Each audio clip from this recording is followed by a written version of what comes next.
Okay. Hi, everyone. I'm Valentine. Welcome to a very special Sunday of our BRN Academy.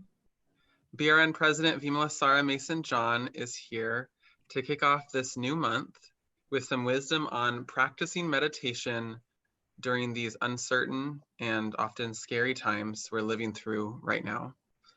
Our BRN Academy series and podcast is offered every month for free, but we do ask for donations to help keep this event up and running. If you have been moved by one of our events, please consider donating. You can donate in one of two ways. We have the www.buddhistrecovery.org/donate, and that's where you can do a one-time donation. Or if you want to use Patreon, you can set up a monthly donation. And I'll post both those links in the chat field for you. And I'll post them towards the end as well. So first, let me tell you a little bit about our guest, Vimalasara Mason John.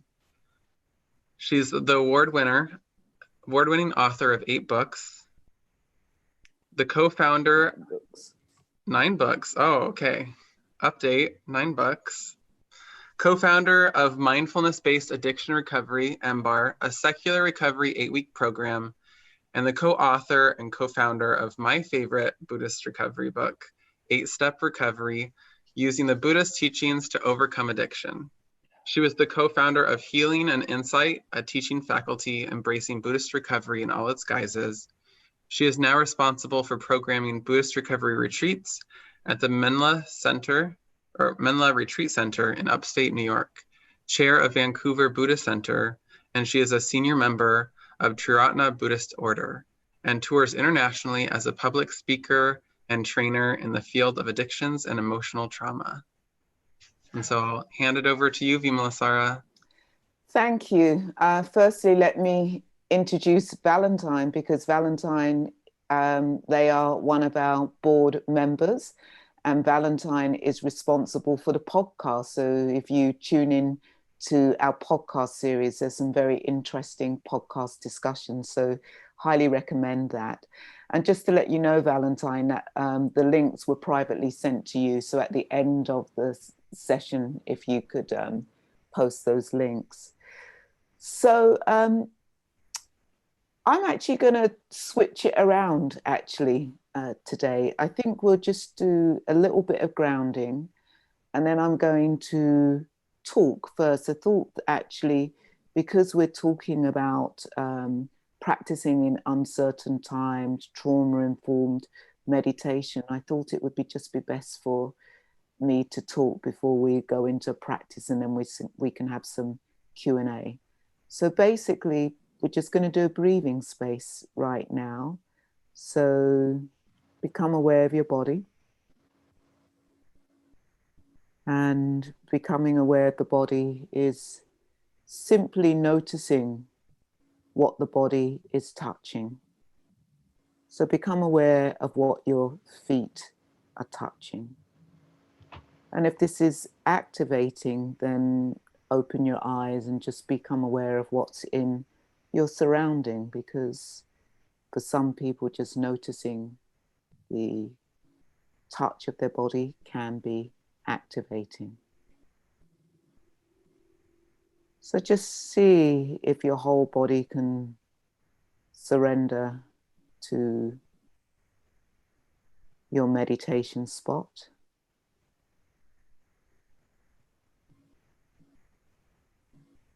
And I want us to connect to the mind.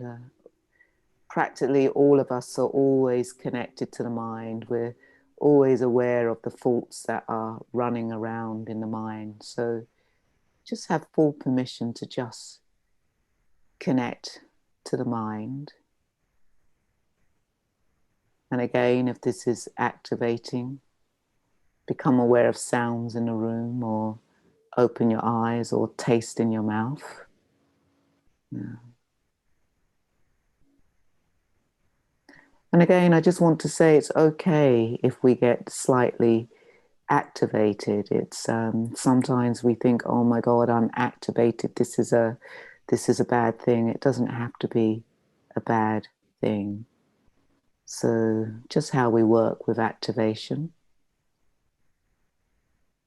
I want you to have a sense of the mind dropping into your heart.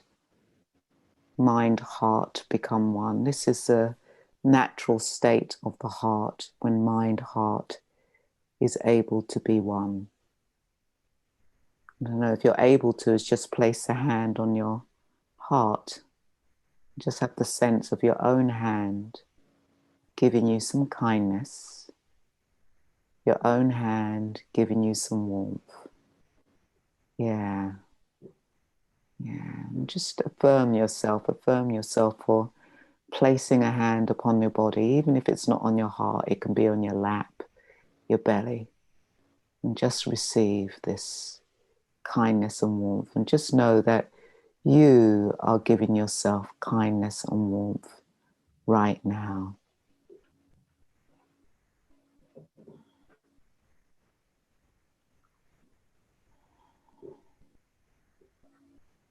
And if you're able to, is to take a deep breath in and expand the breathing throughout the whole body.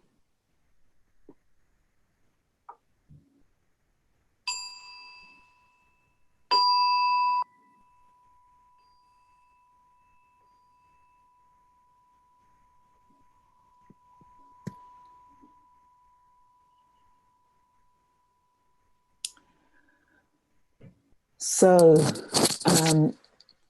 I just want to just affirm all of you for being here in this space and coming together to practice and to be together. Just a big thank you.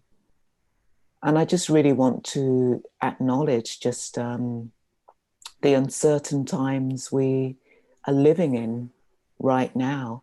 We don't even have to be watching the news anymore. I know some people just think, I'm not going to watch the news anymore. But at this point, even if we're not watching the news, we are very aware of these uncertain, challenging times. And we know that quite a lot of the world is going into lockdown.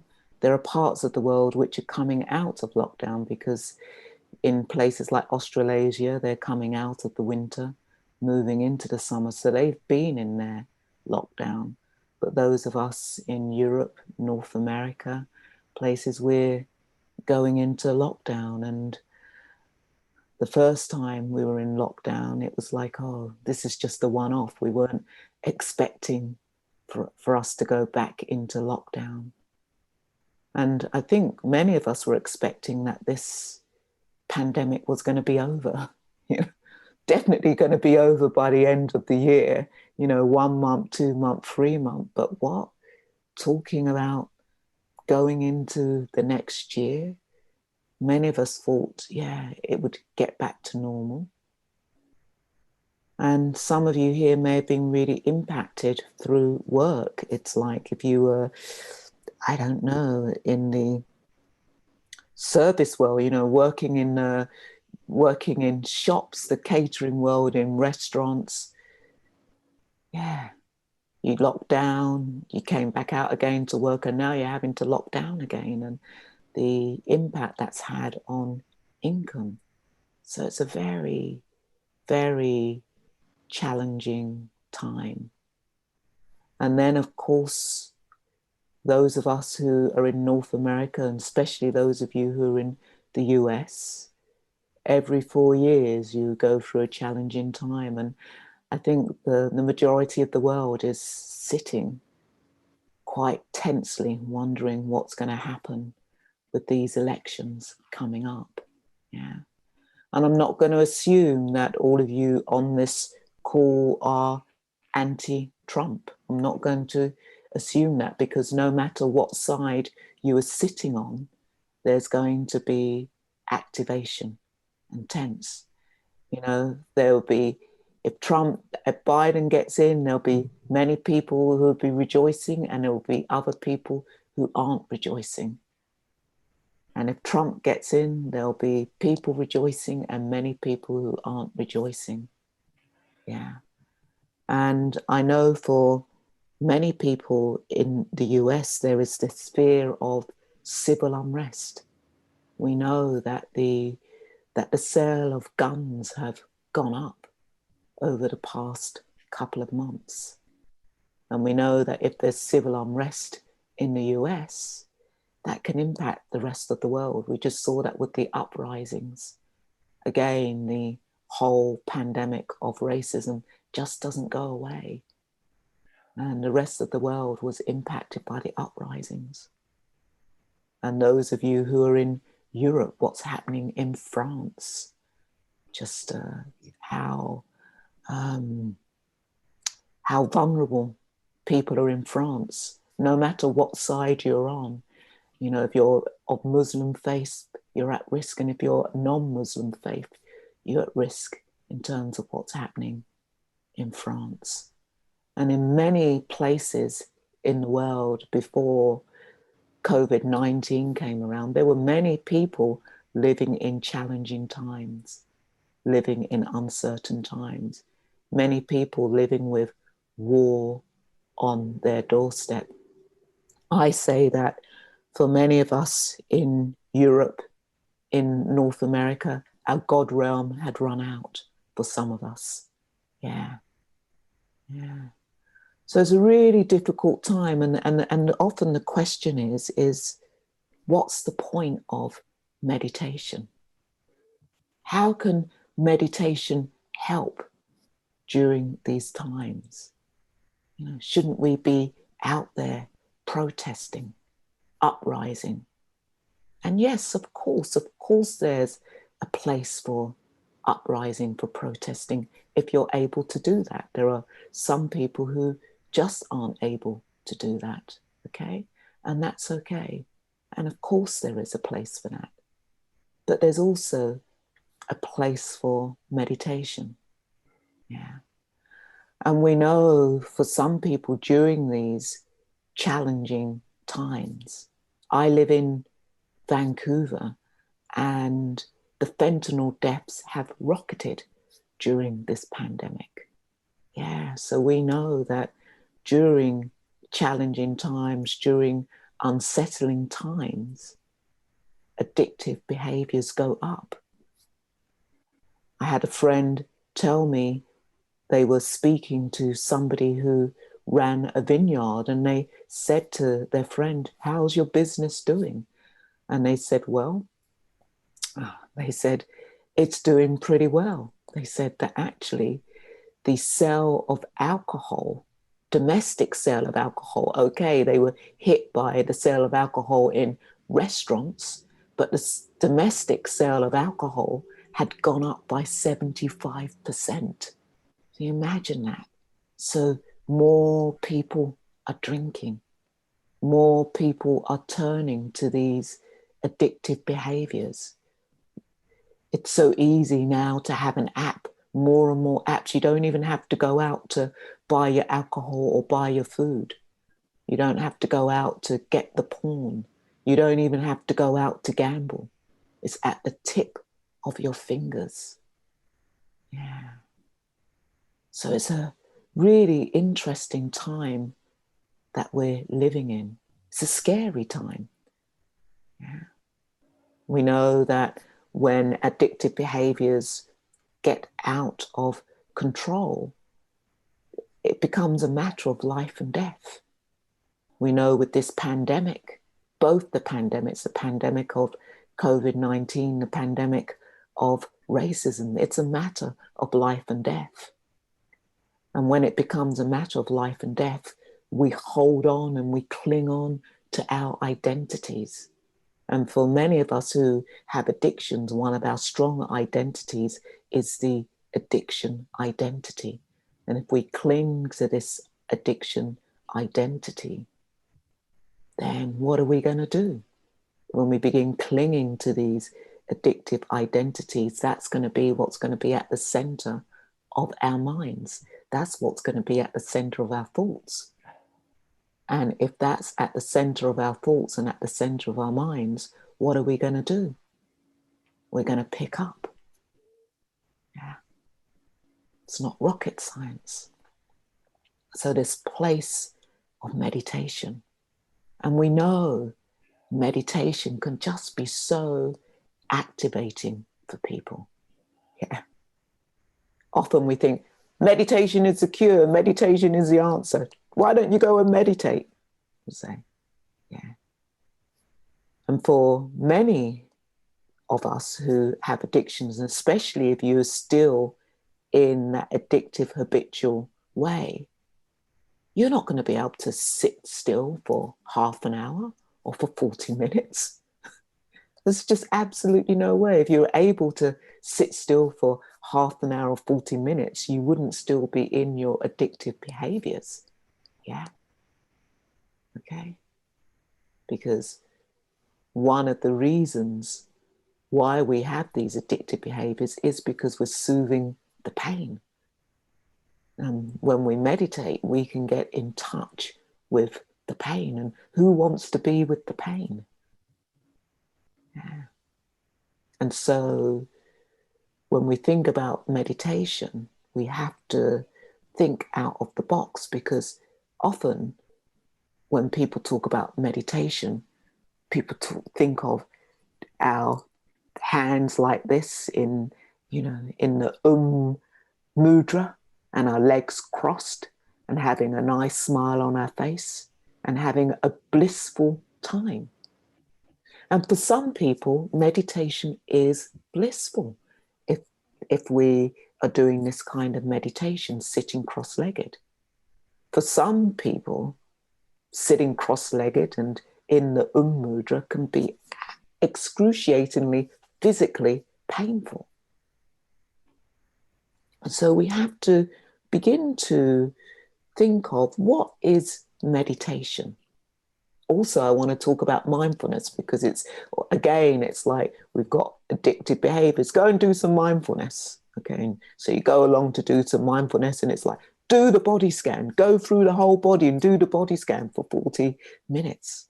Well, those of us who have addictions have a story, a legacy of trauma. Yeah. And if we have trauma, initially going into the body could be the worst thing that we could actually do. Yes, at some point we do have to learn to come home to the body. That is the place of recovery, but we have to do it in baby steps. It's like teaching a baby to walk, and we have to teach ourselves to meditate. And so when I've been talking about thinking about meditation out of the box, the first teacher that we know of meditation, they weren't the first teacher, because the Buddha learned meditation from other people. So meditation has been around for thousands of years. In fact, people say even animals meditate. Yeah. And we are part of the animal world. It's interesting. We can see ourselves separate from animals. But if you look at cows in a field, how they just sit and are still. If you have a dog or a cat, there's often stillness. And we as human beings need stillness. And the Buddha taught meditation was sitting, lying, walking, standing, which means that meditation is everything that we do. It can be everything that we can do. We have this idea that if we integrate mindfulness, we have to be in slow motion. No, it's just being aware of what we're doing. So right now, as you are listening, you can be meditating. And how you're meditating is just being aware of your body, being aware of my voice, and being aware when you're not listening to my voice, when you're listening to the conversation in your head, when you're thinking about when are we going to meditate, or when you're thinking about why do we have to think about what's happening in the world. That means that you've lost meditation. It means that you've lost being present to this moment. That's all meditation really is really being present to our direct experience. And those of us who have addictive behaviors, we do not want to be present to our direct experience. We have become experts of moving away from our direct experience. So I just want to say a few more things about meditation, because there are so many different types of meditation. There's mindfulness meditation, spiritual meditation, focus meditation, movement meditation, mantra meditation, transcendental meditation, sex meditation. There is so many different kinds of meditation. When we think of Buddhist meditation falls into two categories. There is what we call samatha meditation practices. And these are the meditation practices that we really want to get familiar with when we are working with our addictive behaviors, when we're wanting to get some recovery. Because samatha meditations are meditations which calm the mind. Yeah.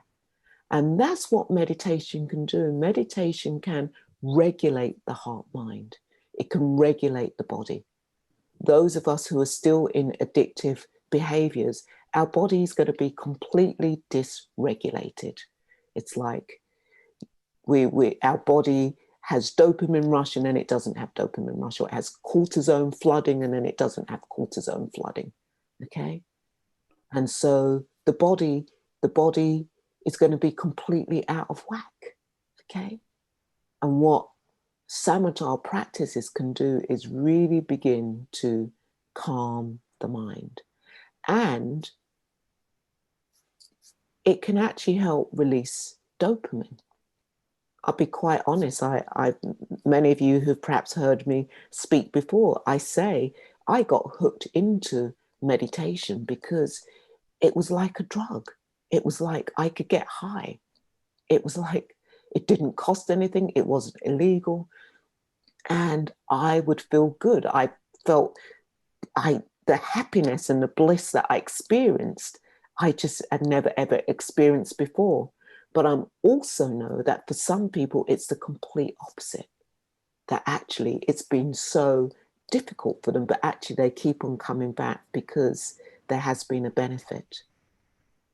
Then there are the category of meditation, which is called Vipassana meditation. Can we mute some people, Valentine? Okay. So there is Vipassana meditation, which is insight meditation.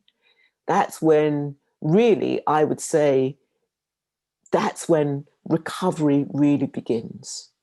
And all of us here have experienced some kind of insight. Otherwise, we wouldn't be here.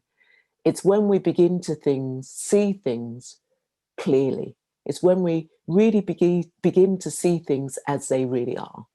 And this is what meditation can really teach us to do, is to see things as they really are, not how we want them to be. But this is the real scary place. This is difficult because many of us have not wanted to see things as they really are. Yeah. We've been bargaining. We want to see things how we really want to see things. And when we begin to see things as they really are, this can become really activating. This can really dysregulate us. It could actually cause PTSD, which is why it's so important to do samatha practices first, practices to help calm the mind.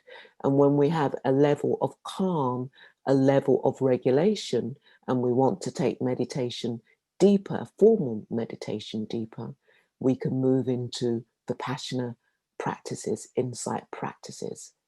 And again, I just want to say that meditation can be everything. Right now, if I say to you, just feel your feet on the floor. Right now, if I say, be in touch with your hands.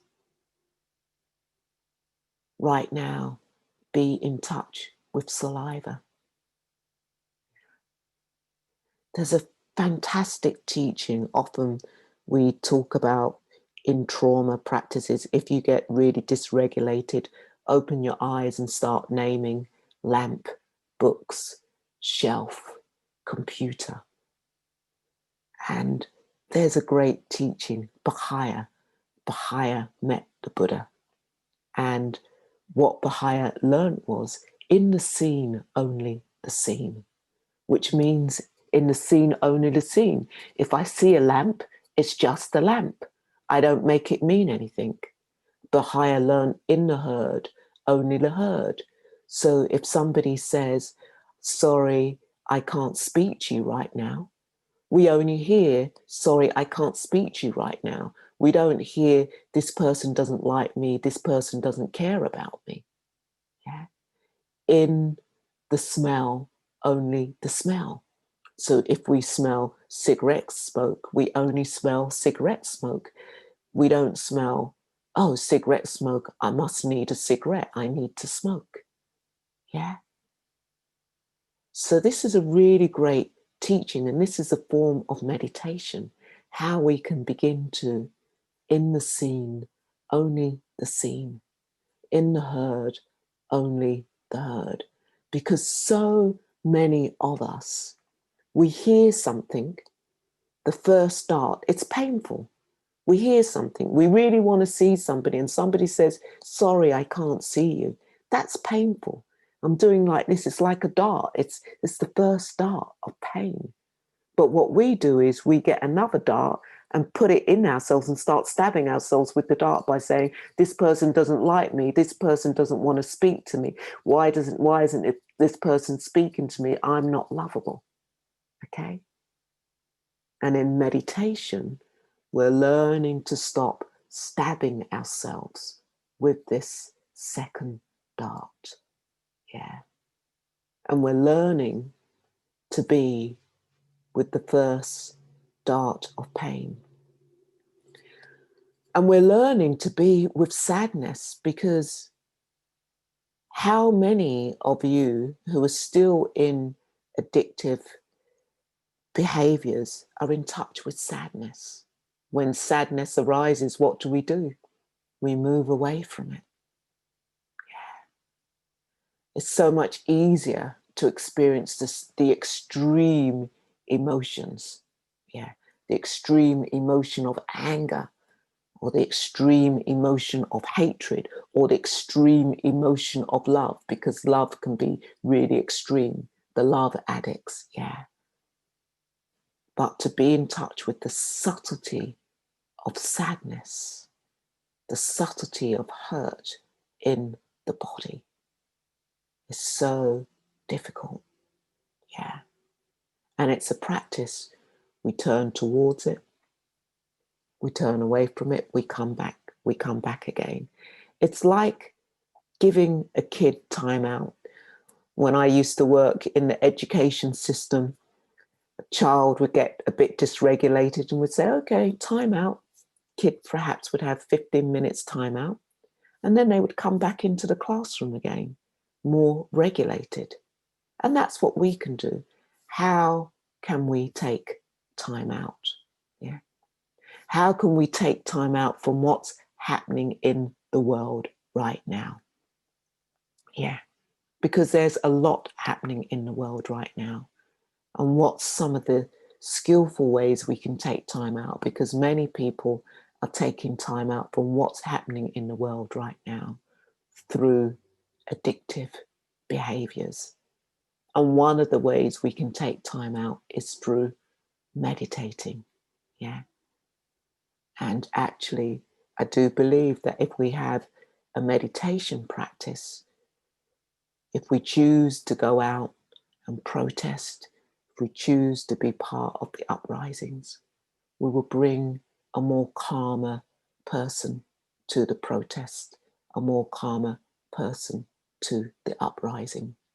We won't be bringing the anger and the hatred. Okay. So I think we will do 10 minutes of meditation. I think I've said enough right now. So what I want you to do is, I've said a lot. I've said an awful lot in this 20, 25 minutes. What are you feeling right now? This is a meditation. What are you feeling right now? Really see if you can be in touch with what it is that you are feeling right now. And you may be feeling some unpleasantness, which is verging on anger, frustration, resentment. You may be feeling some pleasantness, which is verging on warmth, expansiveness, kindness. Or some of you may be saying, I feel nothing. And that can still be quite contracted, quite tense and restricted. And it really doesn't matter what you are feeling. There are no wrongs or rights in this. This is your experience. This is your unique experience. What are you feeling right now? And it's okay to ask yourself, what am I feeling? Yeah. For many of us, we were taught not to feel. We weren't allowed to feel. Yeah. We were told to shut up, or I'll give you something to cry for. Or we were told, stop being a sissy, man up, get out there and be strong and tough. Yeah. This is some of the reasons why we have these addictive behaviors. So give yourself the permission to be in touch with what you're feeling.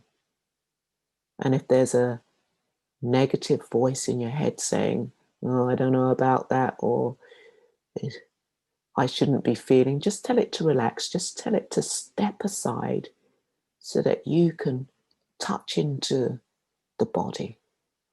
Yeah. Where can you feel sensation in the body? Yeah.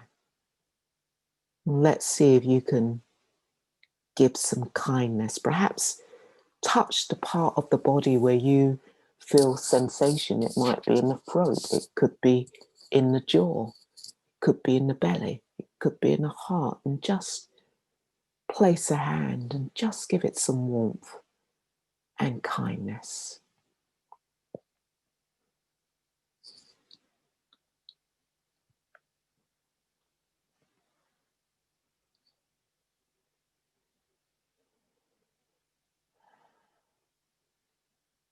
And I invite you to say, may I be happy? Yeah. I invite you to say this. May I be happy? Yeah. May I be well? May I be at peace? Yeah. Again, I'm inviting you to say these 3 phrases, and you can say it out aloud if nobody's around, or say it silently. May I be happy? May I be well? May I be at peace?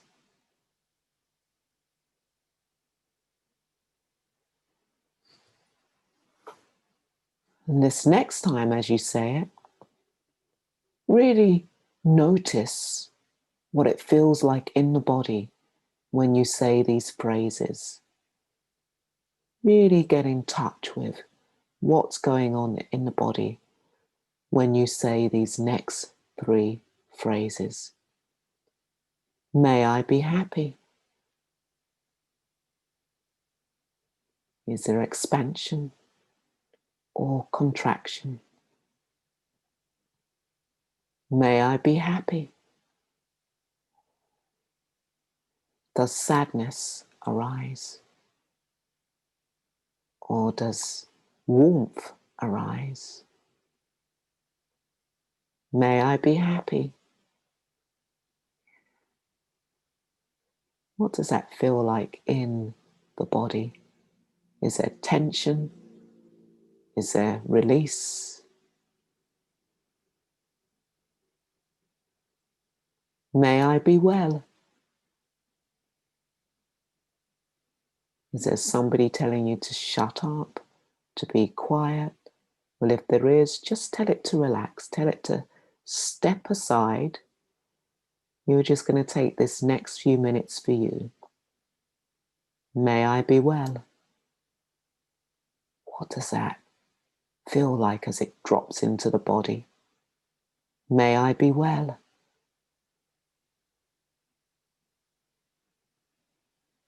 May I be well.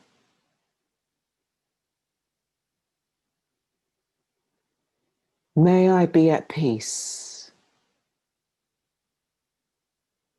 If you hear, I don't believe it's possible, it's not possible to be at peace, just ask the voice to relax a bit or ask it to step aside, just so that you can listen clearly to, may I be at peace. Say it out aloud if you can, or say it silently. May I be at peace.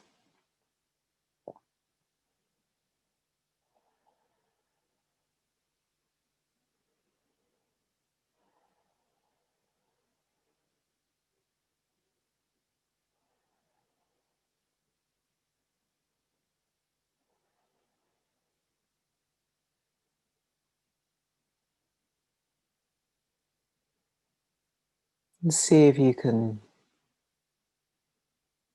touch into a sense of gratitude for the breath, for the in-breath, the out-breath.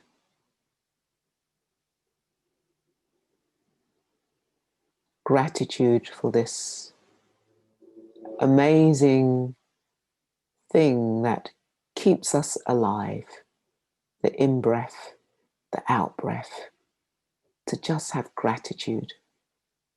And if you're able to take that practice deeper and to become aware of the touch of the breath. You may experience the touch of the breath in the belly, rising and falling. You may experience it in the cleavage heart area, rising and falling. You may experience it in the throat, or even experience the touch of the breath on the upper lip and inside the nostrils. It doesn't matter where you experience the touch of the breath. Just allow yourself to focus on one place and sense into the touch of the breath. And if this is a bit activating, just connect to the gratitude of being able to breathe in and out. You choose how deep you want to take the practice. This is your unique practice.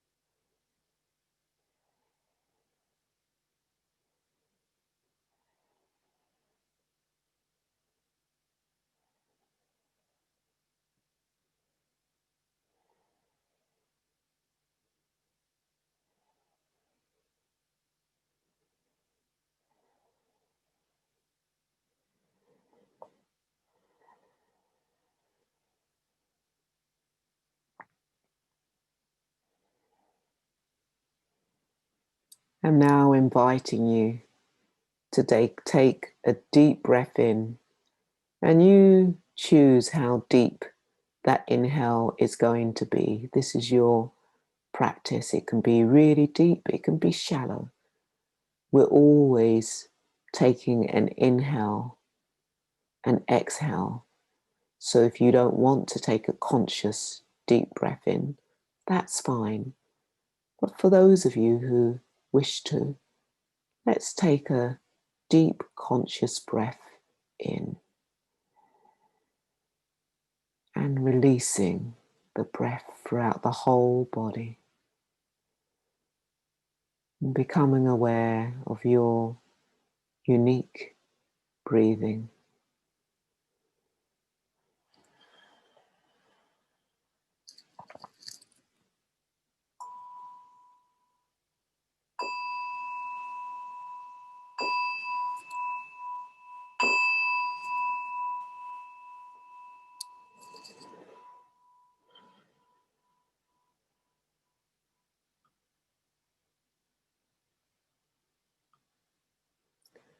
Thank you for listening.